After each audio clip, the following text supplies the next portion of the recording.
नमस्कार साथियों, मैं मनीष मेवाल आप सभी का आपके अपने चैनल में तहे दिल से स्वागत और अभिनंदन करता हूं। मैं उम्मीद करता हूं कि आप सभी शानदार, जबरदस्त और जिंदाबाद होंगे और आप सभी की जो तैयारियां हैं वो काफी बेहतर चल रही होंगी। उन्हीं तैयारियों को और बेहतरीन बनाने के लिए आज हम लोग पढ़ रहे हैं कक्षा 11 की राजनीति विज्ञान में राजनीतिक सिद्धांत की किताब का अध्याय 2 और अध्याय 2 है स्वतंत्रता, फ्रीडम। हम लोगों का मन पसंदीदा टॉपिक, हमारा मन पसंदीदा चैप्टर, उसी के बारे में अब ये चैप्टर चर्चा होगा। बड़ा मस्त, शानदार, जबरदस्त चैप्टर है और इस चैप्टर में हम बड़े बड़े ग्रेट लीडर्स के बारे में पढ़ने जा रहे हैं और आज उन्हीं ग्रेट लीडर्स की श्रेणी में आज ये हमारा लेक्चर नंबर 1 होगा। और सर जी, हम इस चैप्टर में क्या पढ़ेंगे और आज के लेक्चर में क्या पढ़ेंगे वो बता दीजिए। तो इस चैप्टर में हम सबसे पहले बात करेंगे परिचय की, इंट्रोडक्शन, फिर हम बात करेंगे स्वतंत्रता का आदर्श, फिर बात करेंगे स्वतंत्रता है क्या, फिर हम बात करेंगे हमें प्रतिबंधों की आवश्यकता क्यों है और फिर बात करेंगे हानि सिद्धांत की। ये सब कुछ हमें इस चैप्टर में कवर करना है। परंतु आज के क्या टॉपिक है हमारे, आज हम परिचय, इंट्रोडक्शन देखेंगे और फिर स्वतंत्रता का आदर्श देखेंगे। तो चलिए शुरू करते हैं आज के लेक्चर को। परिचय, इंट्रोडक्शन। चैप्टर का नाम है स्वतंत्रता। इससे जो पहला अध्याय हम लोगों ने पढ़ा था वो राजनीतिक सिद्धांत परिचय था। आप सभी को पता है कि पॉलिटिकल थ्योरी की जो किताब है या राजनीतिक सिद्धांत की जो किताब है वो हम हमारे जीवन में पहली बार जब पढ़ते हैं तो कक्षा 11 में पढ़ते हैं। इससे पहले कक्षा 10 तक राजनीतिक सिद्धांत, पॉलिटिकल थ्योरी की बिल्कुल भी जगह नहीं होती है। ये कक्षा 11 में ही आती है, बिल्कुल एक नए तरीके से आती है। जैसे मूवी में एक नया एक्टर आता है उसी प्रकार से ये नई किताब आपके जीवन में आई और ये एक ऐसी किताब है आपके जीवन में जो कि आपके जीवन को बदल देगी, आपके जीवन के सोचने को, आपके इस दुनिया को देखने का जो नजरिया है उसको बदल करके रख देगी। बड़ी शानदार किताब है। इसी शानदार किताब में राजनीति क्या होती है ये हम लोगों ने चैप्टर 1 में जाना। राजनीति क्यों होती है, क्या आवश्यकता है, हम जिसको राजनीति समझते हैं क्या सच में वो राजनीति है क्या नहीं है, ये सब कुछ हम लोग चैप्टर 1 में जान चुके हैं। उसके डिटेल्ड पूरे 5 लेक्चर अपन ने बनाए थे और अपन ने उनको पढ़ा था बड़े अच्छे से। अब हमारा जो सेकंड चैप्टर है वो है स्वतंत्रता या फ्रीडम। तो हम शुरू करेंगे इंट्रोडक्शन से, परिचय से करेंगे। सबसे पहले हम समझने की कोशिश करेंगे कि जो भैया ये नाम है स्वतंत्रता, क्या है इसका अर्थ, फ्रीडम का अर्थ क्या है।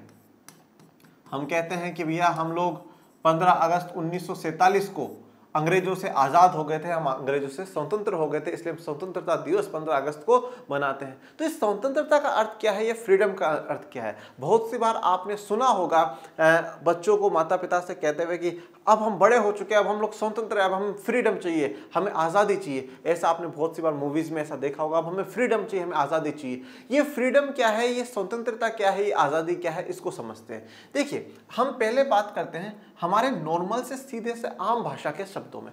अगर हम इस शब्द को समझे और इस शब्द को मैं 2 शब्दों में ब्रेक करता हूं बच्चों। एक शब्द है स्व और दूसरा है तंत्र। स्व का मतलब होता है सेल्फ और तंत्र का मतलब, जैसे मैं हमेशा से कहता हुआ आया हूं, व्यवस्था। जैसे हमने लोकतंत्र की बात करी है, ठीक है, तो तंत्र का मतलब होता है व्यवस्था, सिस्टम। मतलब स्व मतलब खुद, हम स्वयं, और तंत्र मतलब व्यवस्था, स्वयं की व्यवस्था, खुद की व्यवस्था। जैसे आपने क्लास 10 तक पढ़ा होगा हिस्ट्री में कि स्वराज की बात हुई थी, खुद का राज होना चाहिए हमारे देश पे। देश हमारा, राज अंग्रेजों का नहीं चलेगा, नहीं चलेगा। जब देश हमारा है तो राज भी हमारा ही होगा। देश हमारा, कानून उनका नहीं चलेगा, नहीं चलेगा। जब देश हमारा है तो संविधान हमारा होगा, हमारा ही कानून होगा। तो वो स्वराज की भावना थी कि हमारा राज होगा, हमारा कानून, हमारी व्यवस्था होगी। उसी प्रकार से जब हम कहते हैं स्वतंत्र, मतलब स्वयं की व्यवस्था हो, सब कुछ अपने अनुसार हम कर सके। कोई दूसरा मुझे आकर के ये ना बताए ये करो, ये मत करो, ये करो, वो करो, ऐसा करो, ऐसा मत करो। ये जो सब कुछ है, ये सब कुछ, सारी जो रोक टोक है वो हट जाए और मैं अपने अनुसार सब कुछ कर सकूं और जैसा मैं चाहता हूं मैं वैसा करूं, मुझ पे कोई रोक टोक ना लगाए। जिसको आप लोग आज की भाषा में काफी लोग इस प्रकार से कहते हैं, माई life my rules. My life my rules सुना होगा आपने ऐसा कि माई लाइफ माई रूल्स, स्वतंत्र हूं मैं, मेरी व्यवस्था है, मैं फ्रीडम हूं, मैं आजाद भारत का आजाद नागरिक हूं, इसलिए माई लाइफ माई रूल्स। तो ये माई लाइफ माई रूल्स का क्या दर्शाता है कि हाँ स्वतंत्र है, ठीक है, हम फ्री है, तो स्वतंत्रता का सीधा सा अर्थ ये होता है कि जो मेरी इच्छा है, जो मेरी आवश्यकता है, जो मेरी जरूरतें हैं, उनको मैं पूरा कर सकूं बिना किसी रोक टोक के। कोई भी आकर के मुझ पे किसी प्रकार की रोक टोक ना लगाए। मैं अगर घर 12 बजे जाना चाहूं तो 12 बजे जाऊं, मैं 2 बजे जाना चाहूं तो 2 बजे जाऊं। मैं स्वतंत्र हूं, मैं फ्री हूं, मुझ पे किसी भी प्रकार की रोक टोक ना हो। मेरी जो इच्छा है मैं वो इच्छा पूरी कर सकूं, मतलब मैं स्वतंत्र हूं। मतलब मैं मेरे हिसाब से कुछ भी कर सकूं, मुझे कोई दूसरा ना बताए, मैं दूसरे के हिसाब से ना चलूं, कोई मुझे कठपुतली बना करके मुझे आगे ना बढ़ाए। मैं अपने हिसाब से जो कर सकता हूं मैं वो करूं, तो मैं स्वतंत्र हूं। तो स्वतंत्रता की परिभाषा सीधी सी है कि भैया माई लाइफ माई रूल्स, जैसा मैं चाहता हूं वैसा मैं करूं, जैसा मैं जीवन चाहता हूं वैसा मैं जीवन जीऊं, मुझ पर किसी भी प्रकार की कोई रोक टोक ना हो। परंतु जब से ये स्वतंत्रता का मुद्दा उठा है, जब से फ्रीडम की बात उठी है, ये मुद्दा एक बड़ा एसेंशियल है, कि मुद्दा बड़ा जरूरी है कि अगर हम स्वतंत्रता की बात करते हैं, अगर हम फ्रीडम की बात करते हैं, और जहां पे जिसका अर्थ ये है कि हम बिना किसी रोक टोक के, बिना किसी सीमाओं के हम चाहे जो कर सकते हैं, तो सवाल ये उठता है कि क्या कुछ सीमाएं, कुछ प्रतिबंध लगाना आवश्यक है या नहीं है? क्या थोड़ी बहुत सीमाएं होनी चाहिए या नहीं होनी चाहिए? थोड़ी बहुत प्रतिबंध, थोड़े बहुत रोक टोक होने चाहिए या नहीं होने चाहिए? तो उन सीमाओं, उन प्रतिबंधों पर भी चर्चा हम इस चैप्टर में करेंगे कि क्या स्वतंत्रता पे सीमा होनी चाहिए, प्रतिबंध होने चाहिए। अगर हमने कुछ सीमाएं, कुछ प्रतिबंध लगाया तो फिर तो डेफिनेशन ही गलत हो जाएगी, क्योंकि डेफिनेशन तो ये कह रही है कि साहब मैं बिना किसी रोक टोक के अपने जो मन में आता हो वो कर सकूं, तो ही मैं स्वतंत्र हूं। मतलब किसी भी प्रकार का रोक टोक नहीं होना चाहिए। तो क्या रोक टोक होने चाहिए या नहीं होने चाहिए, ये बात हम इस चैप्टर में जानेंगे। हम ये जानेंगे कि स्वतंत्रता के अलग अलग क्या अर्थ है, स्वतंत्रता के अलग अलग क्या मायने हैं, वो हम इस अध्याय में जानेंगे। और जब हमने संविधान वाली किताब पढ़ी थी और उसमें हमने भारत के संविधान का मौलिक अधिकार वाला चैप्टर पढ़ा, और उसमें हमने भारत के संविधान का दूसरा मौलिक अधिकार पढ़ा, स्वतंत्रता का अधिकार। जब भी याद करिए बच्चों, जब भी मैंने आपको ये बात समझाई थी, और मैं आज वही बात फिर आपको समझा रहा हूं, और फिर से एक ही बात कहता हूं कि स्वतंत्रता आवश्यक है, स्वतंत्रता जरूरी है। और बिल्कुल स्वतंत्रता का अर्थ यह है कि हम जैसा चाहे हम वैसा कर सकें, परंतु स्वतंत्रता पे कुछ रोक टोक जरूरी है, कुछ सीमाएं जरूरी है, कुछ प्रतिबंध जरूरी है बच्चा, कुछ प्रतिबंध होना जरूरी है। अगर कुछ प्रतिबंध, कुछ रोक टोक नहीं लगाई गई ना बेटा, तो क्या होगा, स्वतंत्रता के नाम पर हम कुछ भी करेंगे, और जब कुछ भी करेंगे ना, तो वो लोकतांत्रिक देश में, अच्छे राष्ट्रों में वो कुछ भी नहीं चलता है। कुछ रोक टोक होती है। रोक टोक किस नाम पर होती है? रोक टोक कानून के नाम पर होती है। रोक टोक हमारे संस्कारों के नाम पर होती है कि नहीं साहब बेटा ये हमारे संस्कार नहीं है, ऐसा काम नहीं होना चाहिए। रोक टोक हमारे माता पिता के शिक्षा के नाम पर होती है। रोक टोक हमारे गुरुजनों ने जो हमें शिक्षा दी उसके नाम पर होती है, नहीं बेटा ऐसा नहीं करना होता। तो हम पे काफी प्रतिबंध, काफी रोक टोक लगाई जाती है स्वतंत्रता पर कि ये ऐसा नहीं होना चाहिए। वो सीमाएं जरूरी है बेटा, वो जरूरी है। आज मोटरसाइकिल में जिस प्रकार से ब्रेक जरूरी है ना, कि भाई मैं कभी भी ब्रेक लगा सकूं, उसी प्रकार से जीवन में व्यक्तियों को जो मिली स्वतंत्रता है उस पर रोक टोक जरूरी है। क्योंकि अगर हमने कुछ सीमाएं नहीं लगाई, कुछ प्रतिबंध नहीं लगाए ना, तो व्यक्ति अपने अनुसार कुछ भी करेगा। आज जैसे मान लीजिए मुझ पर कोई भी प्रतिबंध नहीं है, मेरा मन कर रहा है उसको थप्पड़ मारूंगा, खींच करके मारूंगा, भयंकर वाला मार करके आऊंगा, आज तो खींच करके 3-4 थप्पड़ मार दिए। रोक टोक नहीं, मेरा मन कर रहा था, माई लाइफ माई रूल्स है ना, तो मैं मार करके आऊंगा। अब फिर सामने वाले का मन, अच्छा थप्पड़ मारे, क्यों मारा भाई? माई लाइफ माई रूल्स, स्वतंत्र हूं मैं, बिल्कुल फ्री हूं। अच्छा ठीक है। तो भैया उसने भी पास में पत्थर पड़ा था और पत्थर उठा करके उसको जोर से मार दिया। मारते मारते, भाई तूने मेरे क्यों मारा? फिर वो बोलेगा इस बार my life my rules, okay बराबर सेम। देख तेरी इच्छा थी मुझे थप्पड़ मारने की और मेरी इच्छा थी भाई तुझे पत्थर मारने की, तो मैंने मार दिया। तो इस प्रकार से कोई फिर रोक टोक नहीं हुई। तो फिर मैं स्वतंत्र है ना, दोनों कुछ भी कर सकते हैं भाई, दोनों कुछ भी कर सकते हैं ना। पर कानून ने कुछ प्रतिबंध लगाया कि नहीं, आप स्वतंत्रता के नाम पे किसी को मार नहीं सकते, किसी के साथ गलत व्यवहार नहीं कर सकते, किसी दूसरे की स्वतंत्रता को नहीं छीन सकते बेटा।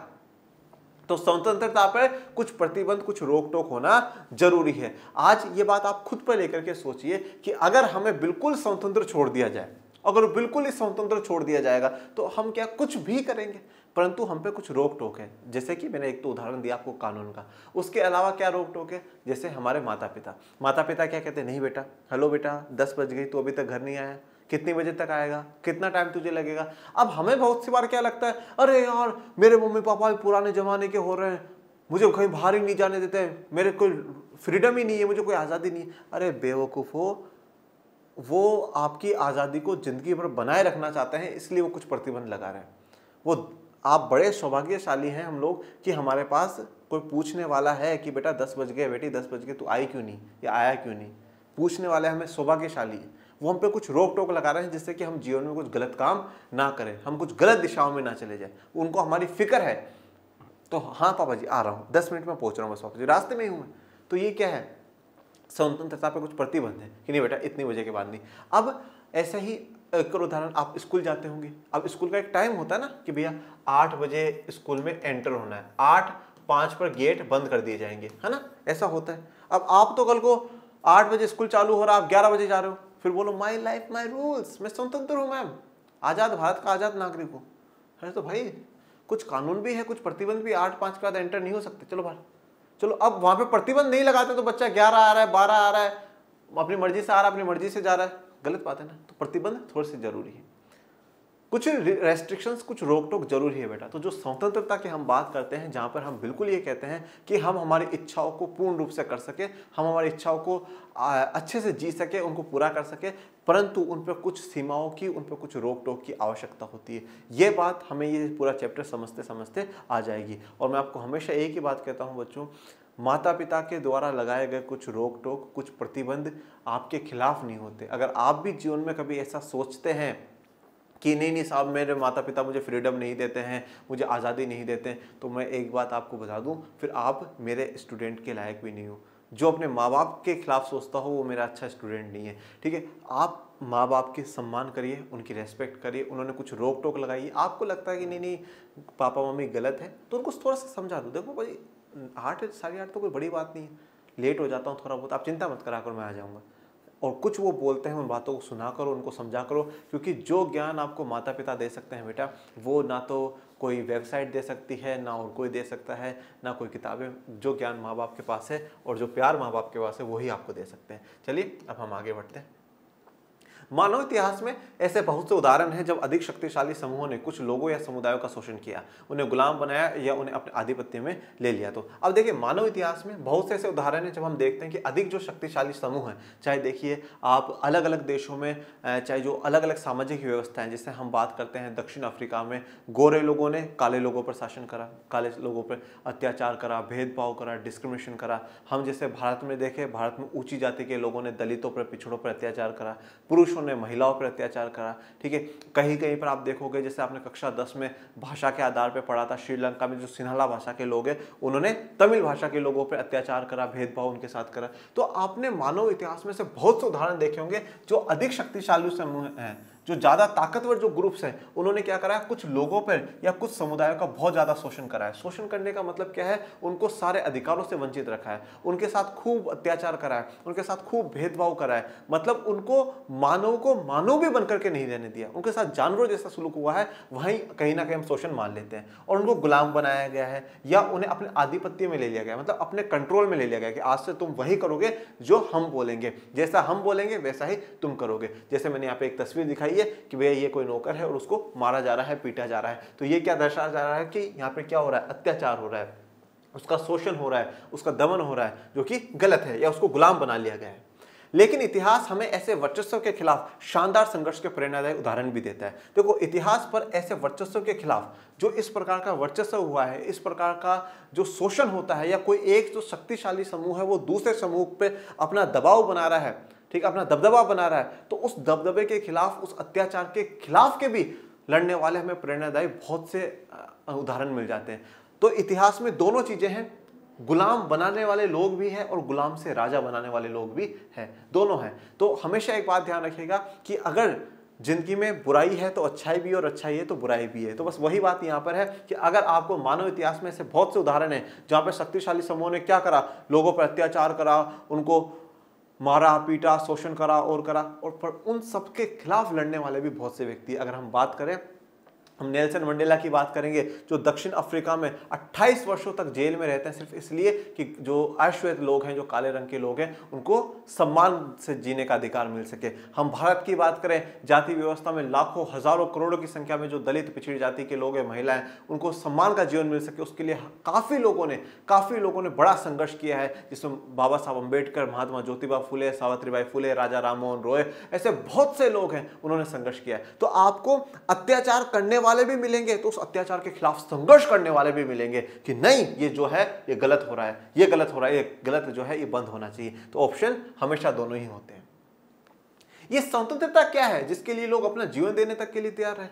आप खुद सोचिए ना, ये ऐसा क्या है ये स्वतंत्रता जिसके लिए लोगों ने अपना जीवन दे दिया? नेल्सन मंडेला ने 28 साल जेल में बिता दिए।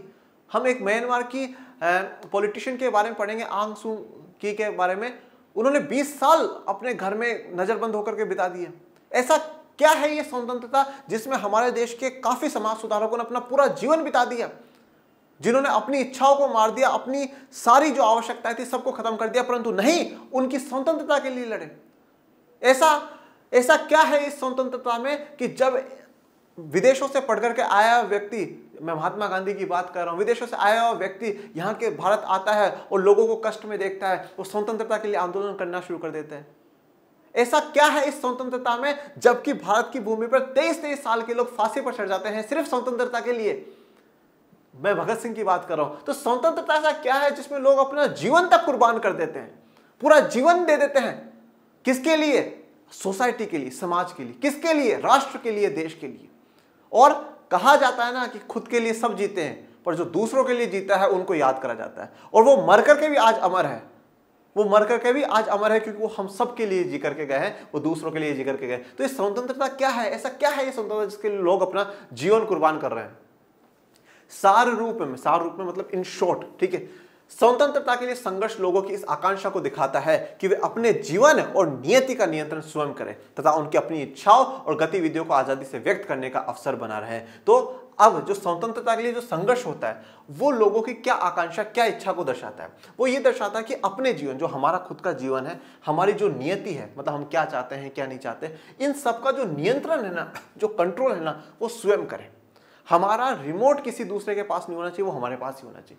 मेरे मन में आ रहा है मैं ये करूं तो ये कर लूं, मेरे मन में आ रहा है ये करूं तो मैं ये कर लूं, ठीक है। जैसा मैं चाहता हूं, मैं मेरी लाइफ को मैं खुद कंट्रोल करूं, कोई दूसरा व्यक्ति कंट्रोल ना करे। मैं अपनी इच्छाओं को, अपनी गतिविधियों को आजादी से व्यक्त करने का अवसर बना रहे। मैं जो मेरी इच्छा है, जो मैं करना चाहता हूं, उनको मैं आजादी से करता रहूं, इसका अवसर मेरे पास बना रहना चाहिए। यही क्या है? स्वतंत्रता है।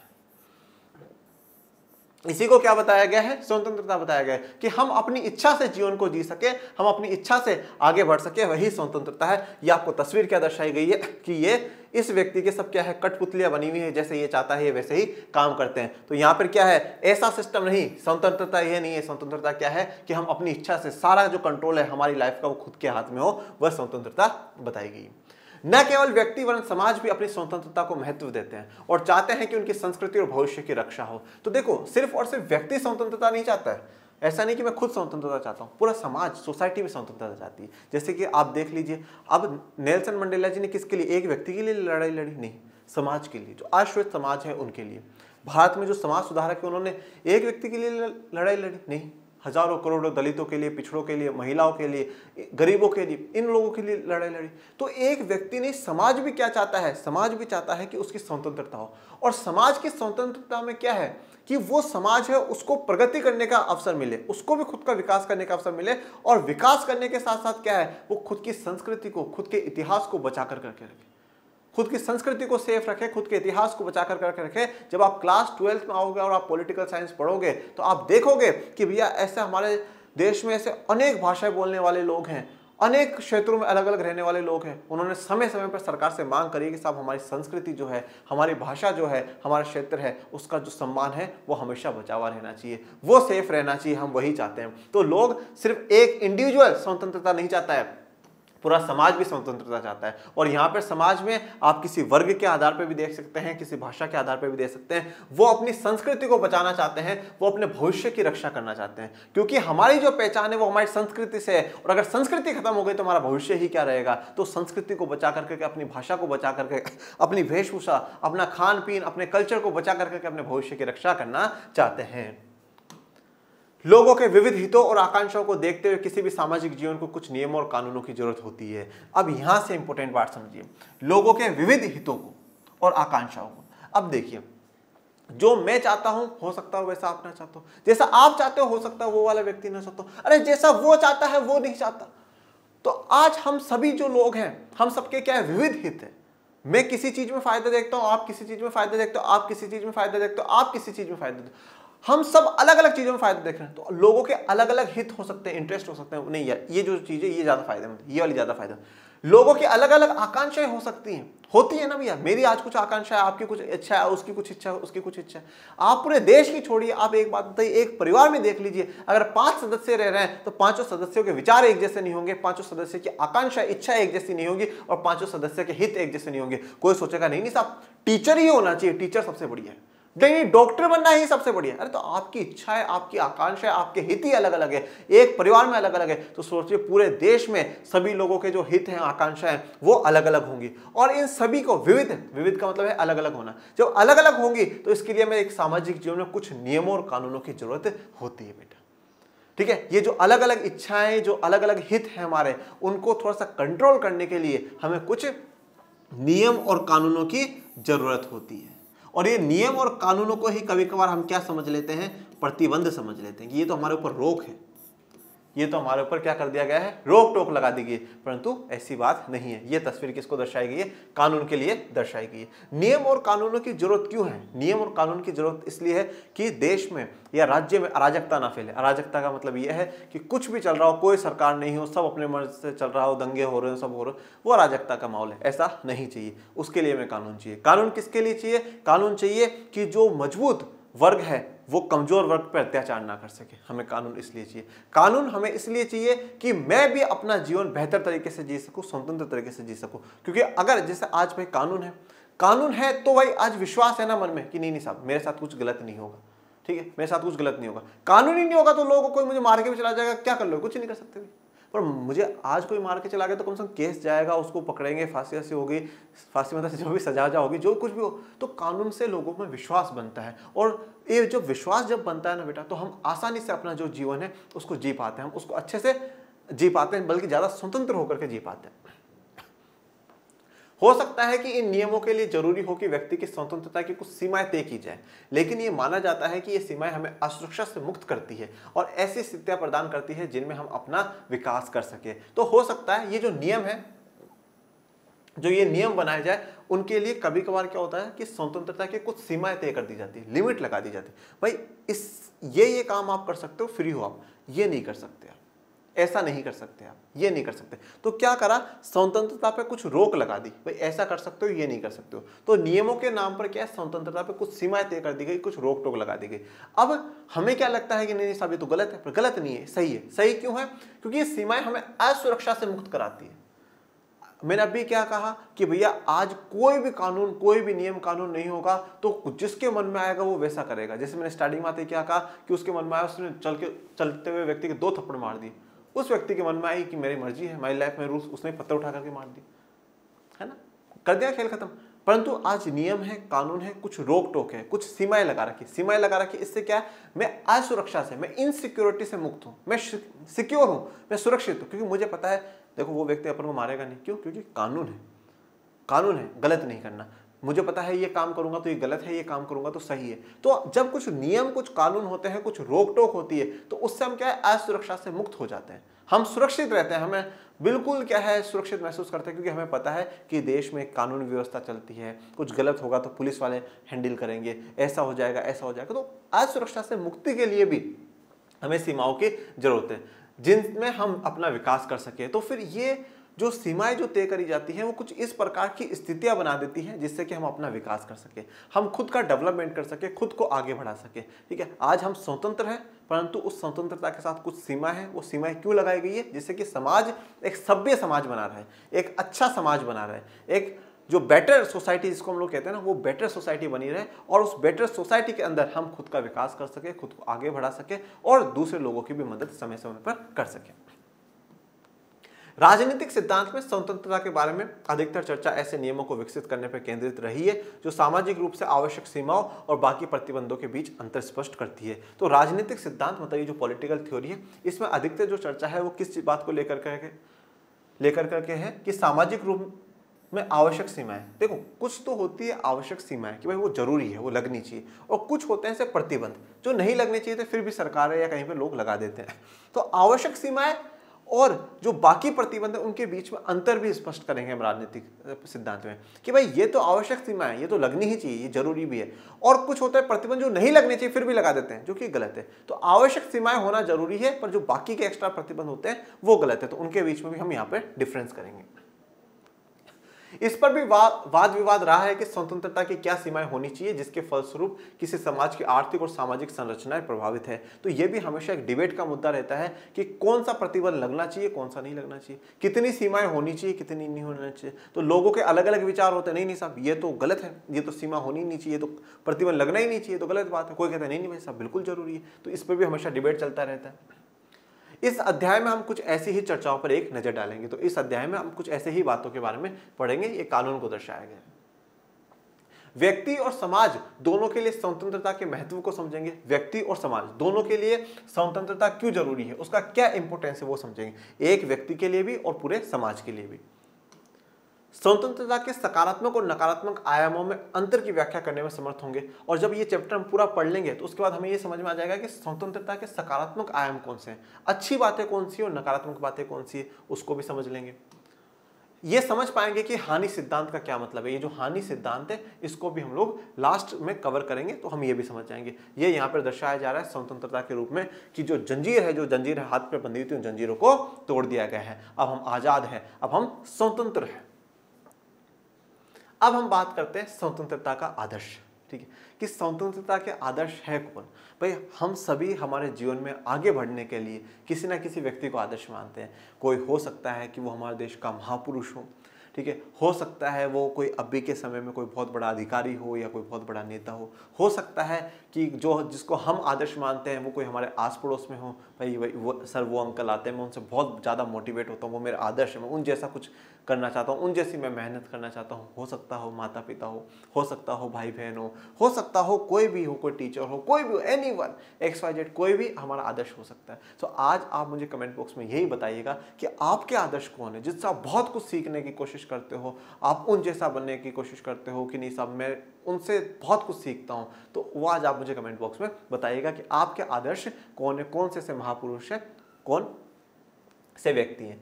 अब हम यहाँ पे बात करेंगे स्वतंत्रता का आदर्श क्या है, कौन है स्वतंत्रता के आदर्श, आइए जानते हैं। 20वीं शताब्दी के एक महानतम व्यक्ति नेल्सन मंडेला की आत्मकथा का शीर्षक लॉन्ग वॉक टू फ्रीडम, स्वतंत्रता के लिए लंबी यात्रा है। देखिए 20वीं शताब्दी के एक महानतम व्यक्ति हैं जिनका नाम है नेल्सन मंडेला। 20वीं शताब्दी का मतलब ये हो गया 1900 से लेकर के 2000 तक का जो दौर था, इस शताब्दी में उनका जन्म हुआ है। ठीक है, तो उस शताब्दी के सबसे महानतम व्यक्तियों में से एक व्यक्ति है नेल्सन मंडेला। उनकी आत्मकथा है बेटा, उन्होंने ऑटोबायोग्राफी लिखी। देखो एक होती है बायोग्राफी, बायोग्राफी का मतलब होता है किसी के जीवन के बारे में लिखना। तो जैसे मान लो आज मैं हूं, मैं उस व्यक्ति के जीवन के बारे में लिखता हूं, तो ये क्या होगी, बायोग्राफी होगी। और अगर मैं खुद ही मेरे जीवन के बारे में कोई किताब लिखता हूं तो उसको ऑटोबायोग्राफी कहा जाता है, उसको आत्मकथा कहा जाता है, कि स्वयं की कथा, कि मैंने एक जीवन में क्या पाया, क्या संघर्ष किया, क्या नहीं।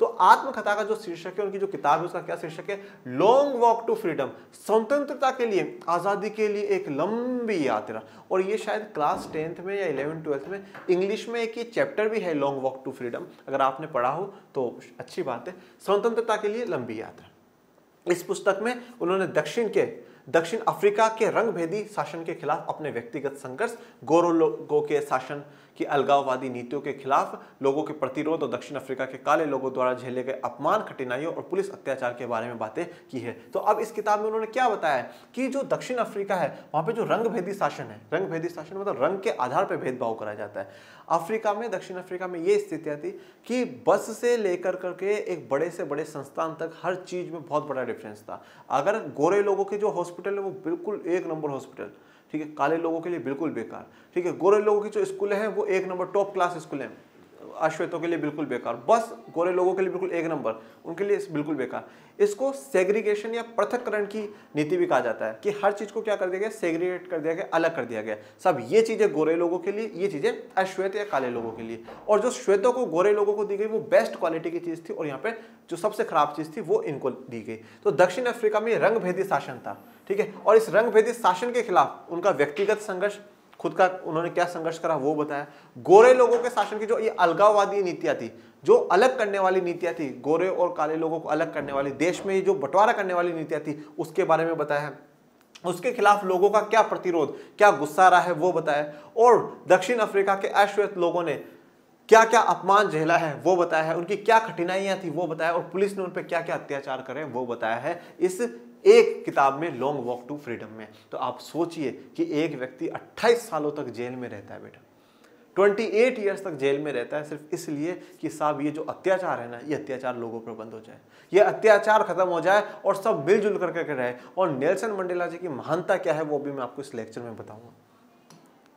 इन अलगाववादी नीतियों में एक शहर में घेराबंदी किए जाने और देश में मुक्त आवागमन पर लगाने से लेकर के विवाह करने में मुक्त चयन तक पर प्रतिबंध लगाना शामिल है। अब अलगाववादी नीतियों में क्या है, एक शहर में घेराबंदी किए जाने पर, मतलब एक शहर में बंद कर दिया जाएगा, आप इस शहर से बाहर नहीं जाओगे, इस एरिया से, इन एरिया से आप बाहर नहीं जाओगे, आप बस इन्हीं एरियाज में रहो, इनसे बाहर नहीं जाना है। देश में मुक्त आवागमन पर, ठीक है, आप देश में आपकी इच्छा से नहीं है, आज आप यहाँ कल वहाँ कहीं भी घूम सकते हो, कहीं भी आ सकते हो, नहीं, ये जो मुक्त आवागमन है, जो फ्री आना जाना है, ये नहीं भैया, आपको रोक टोक है, आप इन एरियाज में नहीं जा सकते, आप इन एरियाज में नहीं जा सकते, से लेकर विवाह करने में मुक्त चयन तक पर प्रतिबंध था। और ऐसा नहीं है कि आपकी इच्छा हो जिससे विवाह कर लोगे, ठीक है, हर किसी से विवाह नहीं करना, उसमें भी आपको कुछ प्रतिबंध लगा रखे, कुछ रोक टोक लगा रखे, किसने, गोरे लोगों ने। देखिए ये अब ये जो सब कुछ है ना, ये हमारी स्वतंत्रता पर प्रतिबंध है, ये हमारी स्वतंत्रता प्रतिबंध है, ये चीजें गलत है, पर तो जो कुछ सीमाएं होती हैं वो सीमाएं सही है। तो अब आप यहाँ पे ये भी चीज समझते जाना कि सीमाओं में और प्रतिबंध में क्या अंतर है। ये प्रतिबंध है बेटा कि मैं मेरे देश में है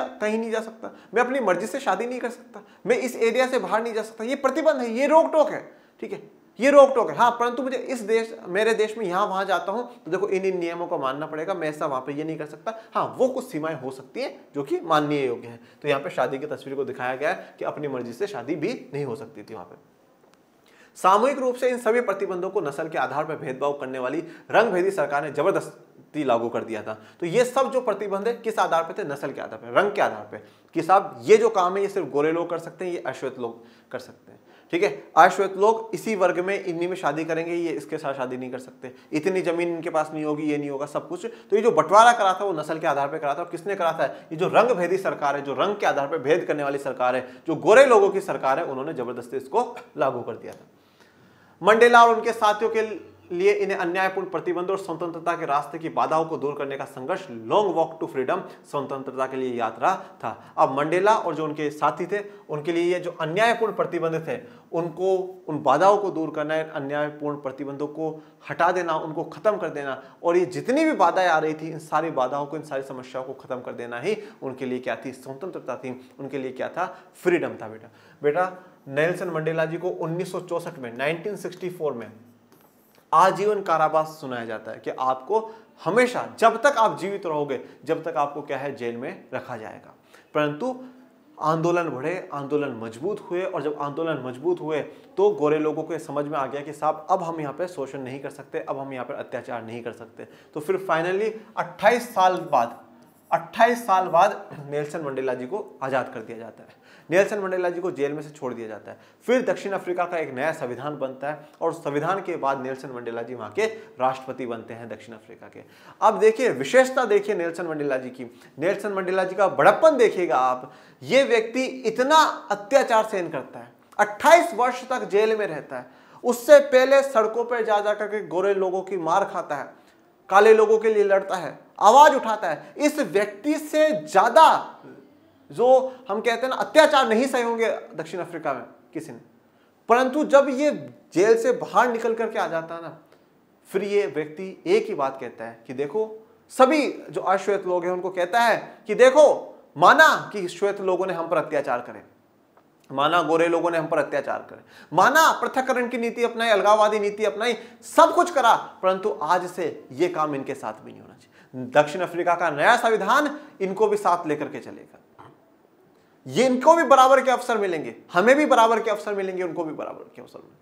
मतलब जिन्होंने अत्याचार करा, जिन्होंने शोषण करा, उनको भी साथ लेकर चलने का जो भाव है, यह बड़प्पन बनाता है, ये किसी व्यक्ति को बड़ा बनाता है। आप भारत में देख लीजिए, जितने भी समाज सुधारक हैं, जितने भी, चाहे राजा राम मोहन रॉय हो, बाबा साहब अंबेडकर हो, ज्योतिबा फूले हो, माता सावित्रीबाई फूले हो, किसी का भी नाम उठा लीजिए, जितने को भी आप जानते हो, चाहे वो जाति प्रथा के विरोध में लड़ रहे हो, चाहे वो सती प्रथा के या महिलाओं के उद्धार के लिए लड़ रहे हो, किसी के लिए भी लड़ रहे हो, परंतु किसी भी व्यक्ति ने यह नहीं बोला कि जाओ उठाओ हथियार, उठा लो तलवारें और जो तुम पर अत्याचार करते उनको मार दो। नहीं, बिल्कुल भी नहीं बोला।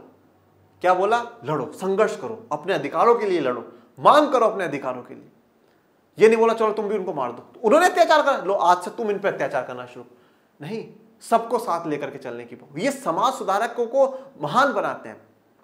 मैं सावित्रीबाई फुले वो व्यक्ति हैं जिन्होंने महिलाओं के लिए और दलितों के लिए पहला स्कूल भारत में खोला। जब वो स्कूल में बच्चों को पढ़ाने जाती थी ना, तो वो एक साड़ी अलग से बैग में रख करके लेकर के जाती थी। क्यों? क्योंकि उन पर रोज लोग कीचड़ फेंकते थे, रोज कीचड़ फेंकते थे, उनकी साड़ी गंदी हो जाती थी, फिर वो वहां जाकर के चेंज करते थे। उस समय कितना अपमान सावित्रीबाई फुले ने सहा होगा। और आज देखिए, आज उनका बड़ा सम्मान है। जब बाबा साहब अंबेडकर दलितों के पानी के लिए सत्याग्रह करते हैं तो उन पे पत्थर बरसाए जाते हैं, उन पे लाठियां चलाई जाती है, परंतु डॉक्टर अंबेडकर सबको कहते हैं नहीं, हमें किसी को पत्थर नहीं बरसाने, किसी को लाठियां नहीं चलानी, हम कानून के हिसाब से लड़ेंगे और सत्याग्रह को सफल बनाए। और आज देखिए, भारत में सबसे ज्यादा स्टेचू किसी के हैं? वो डॉक्टर अंबेडकर के हैं। तो ये क्या है? ये संघर्ष तो करना, परंतु संघर्ष के साथ ये एक मैसेज और देना कि नहीं भाई साहब, अब हमें भी किसी के साथ गलत नहीं करना। यही खूबी नेल्सन मंडेला जी की रही है। नेल्सन मंडेला जी ने उन गोरे लोगों को भी साथ में लिया जिन्होंने उन पर अत्याचार करा था। और देखिए, सबसे बड़ी बात होती है विश्वास। अब देखो, गोरे लोगों को काले लोगों पे कैसे विश्वास और काले को गोरों पे कैसे विश्वास? भाई देखो, आश्वेत लोग तो ये भी तो सोच सकते थे, यार इन्होंने इतने साल अत्याचार करा और कल को ऐसा भी तो हो सकता है कि ये लोग वापस संविधान को ना माने और हम पे फिर से अत्याचार करने लग जाए। मन में तो डाउट होगा ना, पर फिर भी सबको साथ लेकर के चलने का भाव रखा। गोरे लोग भी ये सोचते हैं, अरे यार नेल्सन मंडेला जी ने तो बोल भी दिया, संविधान में भी प्रावधान कर दिए, परंतु हम लोगों ने इन पे इतने अत्याचार करें, कल को इन लोगों ने हम पर अत्याचार करना शुरू कर दिया तो ये हमें साथ लेकर के चलेंगे भी या नहीं चलेंगे? तो दोनों के मन में डाउट हो सकता था, पर डाउट नहीं रखा, विश्वास रखा। ओके, तो ऐसे नेल्सन मंडेला जी को बारंबार कोटि कोटि प्रणाम। विशेष बात यह है कि मंडेला का संघर्ष केवल काले या अन्य लोगों के लिए नहीं, वरन श्वेत लोगों के लिए भी था। तो उनका संघर्ष श्वेत लोगों के लिए भी था। जो समाज सुधारक होते हैं ना, उनको सिर्फ वो ये नहीं देखते कि हम इसके लिए लड़ रहे हैं, वो जिनके साथ अत्याचार उनके साथ ही उनके लिए लड़ने के लिए तैयार हो जाते हैं, चाहे इंडिया हो, चाहे दक्षिण अफ्रीका, चाहे अमेरिका, कहीं पर भी हो। ठीक है, तो नेल्सन मंडेला जी भी यहाँ पे सिर्फ गोरे लोगों के, श्वेत लोगों के लिए ही नहीं लड़ रहे हैं। वो देखो, संविधान बनने का फिर क्या कहा कि नहीं साहब, जो श्वेत है वो भी आ जाओ, वो भी साथ में मिलकर के शासन चलाएंगे, आप लोगों के लिए भी मेरी लड़ाई थी, सब आ जाओ, सब मिलकर के शासन चलाएंगे। इसी स्वतंत्रता के लिए मंडेला ने अपने जीवन के 28 वर्ष जेल की कोठरियों के अंधेरे में बिताए थे। 28 साल 1964 से लेकर के 28 वर्ष जेल की अंधेरी कोठरियों में उन्होंने बिताए थे।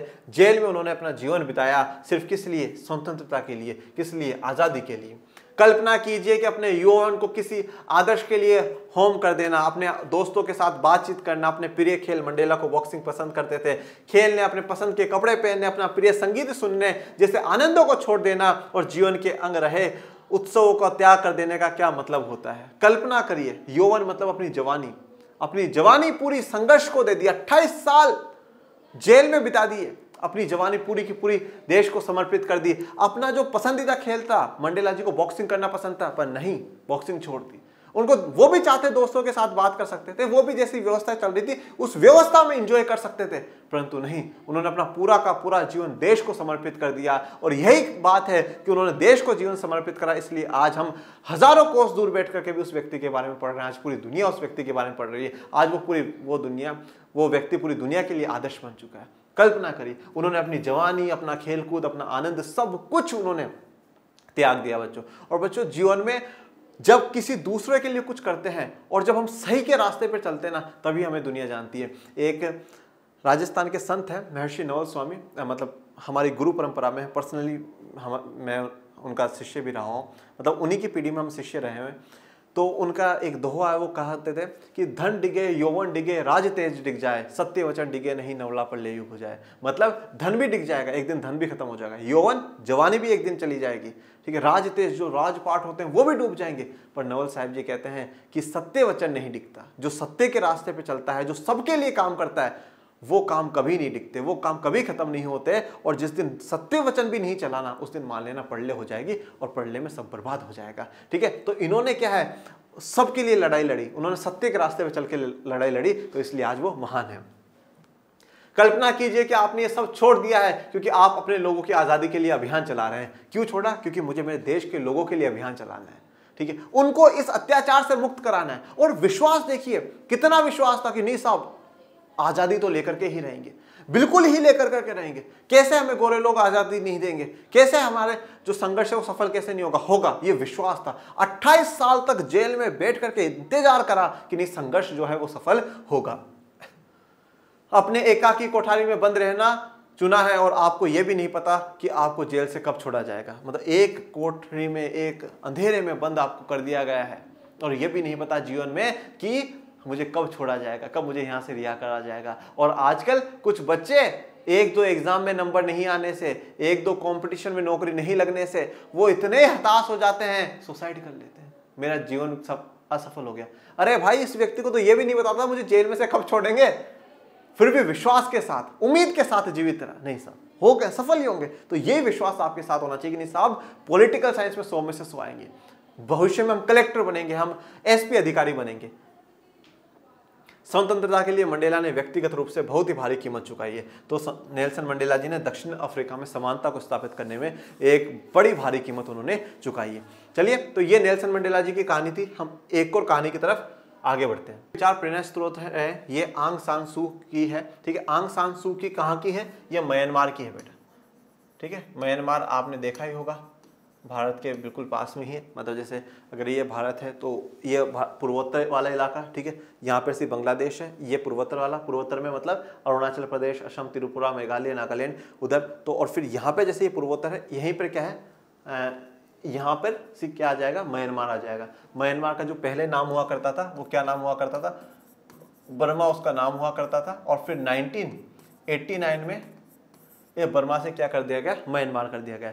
बर्मा भी ब्रिटिशर्स की कॉलोनी रहा हुआ है, मतलब ब्रिटिशर्स का गुलाम रहा हुआ है। और 1947 में ही ये भी यहाँ से आज़ाद हुआ है।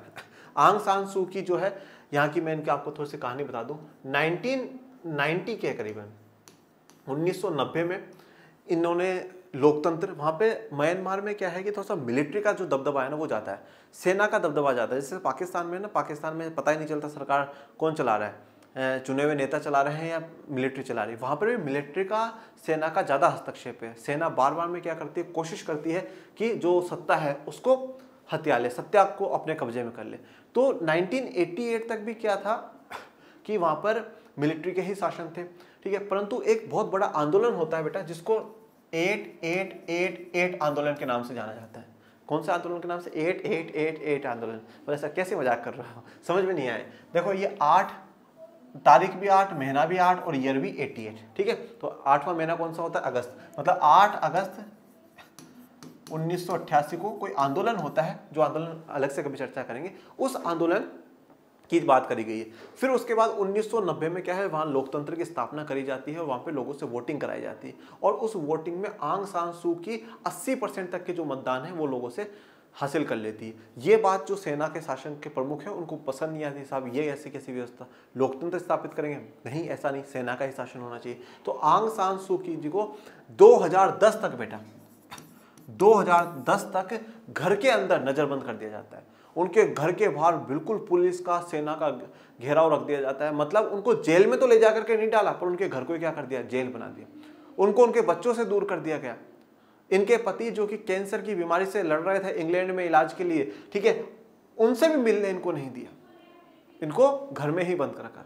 पर इनको विश्वास था कि नहीं साहब आज़ादी तो मिलेगी, आज़ाद तो हम होकर करके रहेंगे। ये आंग सान सू की जी का क्या था, संघर्ष था। उसी संघर्ष के बारे में हम लोग पढ़ रहे हैं। तो आंग सान सू की जी गांधी जी के अहिंसा के विचारों से प्रेरणा स्रोत थी। तो हमारे गांधी जी तो वर्ल्ड वाइड फेमस है, ठीक है। तो उनके विचारों से ये भी काफ़ी प्रेरित हुई। सू की को म्यांमार में उनके घर पर नज़रबंद करके रखा गया था। सू की अपने बच्चों से अलग है, यहाँ तक कि जब उनके पति कैंसर के कारण मौत से जूझ रहे थे तब भी सू की को उनसे मिलने नहीं दिया गया। तो सू की को म्यांमार में उनके घर पे बंद कर दिया गया, ठीक है। अपने बच्चों से अलग रखा गया और उनके जो पति जो कैंसर से लड़ रहे थे उनसे भी मिलने तक नहीं दिया गया। सैनिक शासकों को डर था कि यदि वह अपने पति से मिलने इंग्लैंड गई तो उसे वापस म्यांमार लाना संभव नहीं होगा, ठीक है। तो उनको डर था सैनिक शासकों को कि भाई अगर इनको इंग्लैंड भेज दिया गया, अगर वो पति से मिलने गए तो हो सकता है कि वो वापस वहां से ना म्यांमार ना लौटे। आंग सान सू की अपनी आज़ादी को अपने देश के लोगों की आज़ादी से जोड़कर देखती थी। उनकी पुस्तक का शीर्षक फ्रीडम फ्रॉम फियर, भय से मुक्ति, डर से मुक्ति। डर नहीं होना चाहिए हमारे अंदर। तो आंग सान सू की जी ने क्या करा कि अपनी जो आज़ादी है उसको लोगों की आज़ादी के साथ जोड़ करके देखा, क्योंकि वह बाकी अत्याचार लोकतंत्र के समर्थक के लोगों पर भी कर रहे थे। जो आंग सान सू की के जो सपोर्टर हैं उन पे भी क्या कर रहे थे, अत्याचार कर रहे थे। तो यहाँ पे आंग सान सू की जी की जो पुस्तक है उसकी जो शीर्षक है क्या है, फ्रीडम फ्रॉम फियर। अब यहाँ से देखिए एक एक मार्क्स के क्वेश्चन बन सकते हैं, पूछा जा सकता है नेल्सन मंडेला जी की आत्मकथा कौन सी है, आंग सान सू की जी की जो किताब है वो कौन सी है, फ्रीडम फ्रॉम फियर। ये यहाँ पर आर्मी की तस्वीर आपको दिखाई गई। वह कहती है मेरे लिए वास्तविक मुक्ति भय से मुक्ति है। भय से मुक्त हुए बिना आप गरिमापूर्ण मानवीय जीवन नहीं जी सकते। तो आंग सान सू जी क्या कहती है कि भाई मेरे लिए, मतलब खुद के लिए क्या बताती है कि मेरे लिए भय से मुक्ति ही मुक्ति है, मतलब डर से मुक्त। हमें कोई डर होना ही नहीं चाहिए, हमें फियर होना ही नहीं चाहिए। और बिना डर को खत्म करे आप गरिमापूर्ण रेस्पेक्टफुल जीवन जी ही नहीं सकते। जब तक आप में डर रहेगा आप कोई बड़ा कदम नहीं उठाओगे, आप कुछ बड़ा काम करोगे नहीं, आप हर काम को करने में डरोगे। अरे यार मुझसे ये काम होगा या नहीं होगा, नहीं हुआ तो लोग क्या कहेंगे, अरे यार देख इस काम में ये भी खतरा है, ऐसा भी हो जाएगा, ऐसा भी हो जाएगा। अरे आप इतना डरोगे तो फिर आप कोई काम ही नहीं करोगे, और कोई काम नहीं करोगे तो फिर आपके समाज में रेस्पेक्ट कैसे होगी, आप कैसे गरिमापूर्ण जीवन जी सकते हो। ये बात यहाँ पे क्या आ गई है। ये गहरे विचार हैं जो हमसे एक क्षण रुकने और अपने निहितार्थ समझने की मांग करते हैं। तो ये बड़े गहरे विचार हैं। ये कहते हैं कि एक क्षण कुछ मिनट रुको आप और सोचो कि हमारे लाइफ का क्या मोटिव है, क्या सही बात। डरना नहीं है, डर नहीं होना चाहिए मन में। सूकी का कहना है कि हमें ना तो बाकी लोगों के विचारों से और न ही सत्ता के व्यवहार से डरना चाहिए। तो वो कहती हैं कि ना तो हमें लोगों के विचारों से, जो आज सबसे बड़ी बीमारी है, क्या कहेंगे लोग, अरे लोग क्या कहेंगे जाने दो ना लोगों को। आप खुद सोचो आप क्या करना चाहते हो। आपके उस कदम से आपके परिवार का कितना नाम होगा, देश का कितना नाम होगा, वो सोचो। और वो अगर सही हो रहा है तो आप वो कदम आगे उठाओ। लोग क्या कहेंगे उससे हमें नहीं डरना चाहिए। सत्ता जो है, जो सरकार है, जो पावर है, उससे भी हमें कभी नहीं डरना चाहिए। हमें दोनों से ही नहीं डरना, ना लोगों से डरना है ना सत्ता से डरना। हमें किसी से ही नहीं डरना। हमें जो हमारे मन में आता है हम अच्छे से करें, जो देश के लिए और लोगों के लिए बेहतर हो। हम जो करना चाहते हैं उसके बारे में समाज के लोगों की प्रतिक्रियाओं, साथ के लोगों के मजाक उड़ाने से ही अपने अथवा मन के भय से नहीं डरना चाहिए। इसके बाद भी हम अक्सर भय का प्रदर्शन करते हैं। तो ये कहते हैं कि हम जो करना चाहते हैं उसमें लोगों की क्या प्रतिक्रिया होगी उससे आप कभी मत डरो। लोग ये कहेंगे अरे यार ये काम करेगा, अरे छोड़ बेवकूफ़ आदमी, चल ऐसा काम करता है। लोगों की प्रतिक्रिया, लोगों के रिएक्शन पे आप कभी ध्यान मत दो। लोग मजाक उड़ाते हैं उनके पे आप ध्यान मत दो, ठीक है। जो सक्सेसफुल लोग जितने भी, उनका एक बार मजाक उड़ाइए तो आप सोच लो कि आपका मजाक उड़ेगा तो आप सक्सेसफुली बनोगे। तो लोगों के मजाक से हमें नहीं डरना है। हमें मन में किसी भी प्रकार का कोई डर नहीं रखना है, परंतु इसके बावजूद भी हमें बहुत सी बार क्या है, डर का प्रदर्शन होता है। हम बहुत सी बार चीज़ों से डर जाते हैं कि नहीं साहब ये ऐसा होगा या नहीं होगा, लोग क्या कहेंगे, लोग मजाक उड़ाएंगे, मेरे बारे में लोग क्या सोचेंगे, क्या क्या बोलेंगे, ठीक है। तो बहुत सी बातें मन में हमारे आती है जो वो क्या है, डर है। तो डर नहीं होना चाहिए, यही बात इनके द्वारा कही गई है। आंग सान सू की के अनुसार गरिमापूर्ण मानवीय जीवन जीने के लिए जरूरी है कि हम भय पर विजय पाए, ठीक है। तो आंग सान सू की कहती है कि अगर हमें गरिमापूर्ण रेस्पेक्टफुल जीवन जीना है, डिग्निटी वाला जीवन अगर हमें जीना है तो हमें डर पर विजय पाना होगा, डर को खत्म करना होगा और डर के आगे जीतना होगा। आंग सान सू की और नेल्सन मंडेला की इन दो पुस्तकों में हम स्वतंत्रता के आदर्श की शक्ति देख सकते हैं कि जो स्वतंत्रता के आदर्श है, ठीक है, उसकी शक्ति देखिए। इन्होंने आदर्श रखा कि स्वतंत्रता होनी चाहिए, फ्रीडम होना चाहिए। अब देखिए आप इन दो किताबों से या इन दो कहानियों से आप समझिए फ्रीडम क्या है। पहली नेल्सन मंडेला जी के फ्रीडम किस चीज से, अत्याचारों से, ठीक है। अत्याचार नहीं होने चाहिए, किसी के साथ डिस्क्रिमिनेशन नहीं होना चाहिए। Freedom from discrimination, freedom from exploitation, ठीक है, freedom from any kind of differences, any kind of discrimination, इनसे हमें आजादी चाहिए। ये हमारी स्वतंत्रता है। और यहां पर फ्रीडम फ्रॉम फियर, हमें डर से, भय से मुक्त होना है, वह हमारी स्वतंत्रता है। तो स्वतंत्रता के मायने देखिए, अलग अलग मायने निकल करके अभी आ रहे हैं। यही आदर्श हमारे राष्ट्रीय संघर्ष और ब्रिटिश, फ्रांसीसी और तथा पुर्तगाली उपनिवेशवाद के खिलाफ एशिया अफ्रीका के लोगों के संघर्ष में केंद्रित था। और यही आदर्श हमारे आप राष्ट्रीय स्वतंत्रता संग्राम में देखिए, हमारा यही था कि भाई स्वतंत्रता चाहिए, ब्रिटिशर्स को भगाना है, अत्याचार खत्म होना चाहिए, बिना डरे हमें आगे बढ़ना होगा, ठीक है। और ब्रिटिशर्स को भगाने में, फ्रांसीसियों को भारत से भगाने में, पुर्तगालियों को भारत से भगाने में इन्हीं चीज़ों ने हमारा बड़ा योगदान दिया है। एशिया अफ्रीका में जिन जिन देशों को इन्होंने गुलाम बनाया, वहाँ पर यही जो हमारे आदर्श है ये आदर्श काम आए हैं कि नहीं साहब, डर नहीं होना चाहिए, अत्याचार के खिलाफ हमें लड़ना है, भेदभाव के खिलाफ हमें लड़ना है। तो आज के लेक्चर में आपको क्या समझ में आया? हमें समझ में आया है कि स्वतंत्रता का मतलब है कि हम हमारी इच्छाओं को हम स्वतंत्र रूप से जी सके, हम हमारी इच्छाओं को पूरा कर सके, कोई रोक टोक ना हो। परंतु उन रोक टोक पर कुछ सीमाओं की आवश्यकता है, कुछ रोक जरूरी है, पर सीमाओं और प्रतिबंध में हम जानेंगे कि क्या डिफरेंस है। फिर हमने आज पढ़ा कि नेल्सन मंडेला जी की जो कहानी है वो प्रतिबंधों को खत्म करने की बात करती है, सीमाओं को खत्म करने की बात नहीं करती। आंग सान सू की जी की जो कहानी है वो हमें डर से मुक्त होने की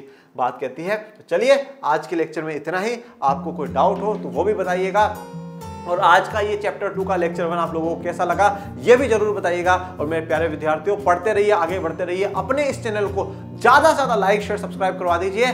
तो मिलते हैं नेक्स्ट लेक्चर में, तब तक के लिए थैंक यू सो मच। जय हिंद, जय भारत।